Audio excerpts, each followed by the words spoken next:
So a question was asked, what does it look like to let God handle it? What does it consist of? For instance, if you're struggling financially, what does it look like to give it to God and let God handle it?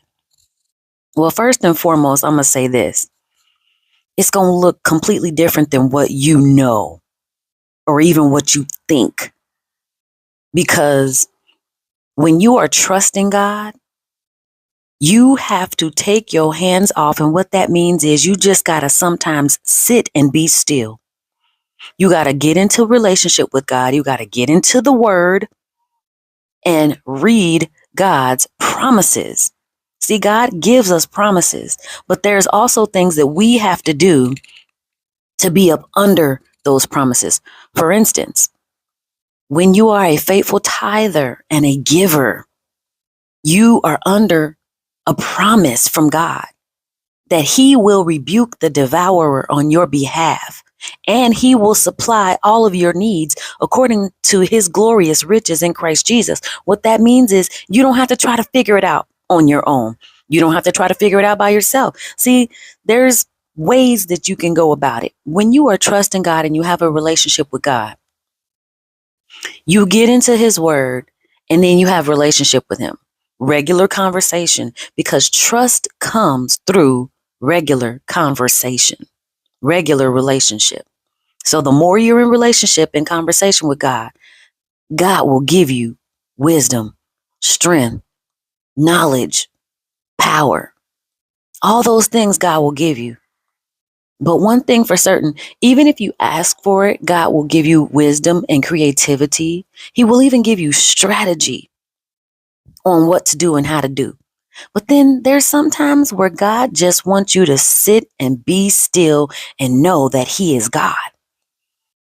And sometimes that's what that means. That means don't try to jump ahead of God because God ain't moving as quick as you think he should, or the situation ain't being taken care of as quickly as you want it to. Sit, get into his word and talk to God. That's what that looks like. When you are struggling, sometimes you got to get your eyes off of yourself and get them on somebody else. I have seen far too many times when I was needing something and I provided something for somebody else, and then God used somebody else to provide something for me. That's what God does. He uses people to bless people. The question is, what are you doing? Are you only thinking about yourself? Are you only seeking to please yourself? Or are you doing things for other people? Seek first the kingdom and his righteousness, and all other things will be added. That means get your mind off of you, get your mind off of your situation, and seek first God's kingdom. That means others. That means doing something for somebody else. I've just seen far too many times when that happens, God takes care of your situation. There's been so many times that God has tied my hands to where there was nothing that I could do within my own power, my own strength to fix a situation. Absolutely nothing.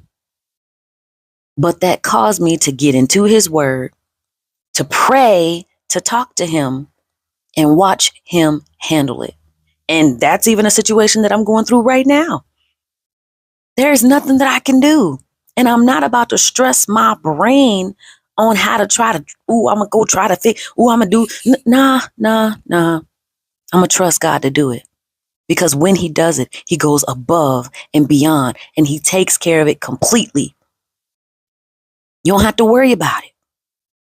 That's what it looks like when you are struggling, going through something, even financially. Trust God. Be still and know that he is God.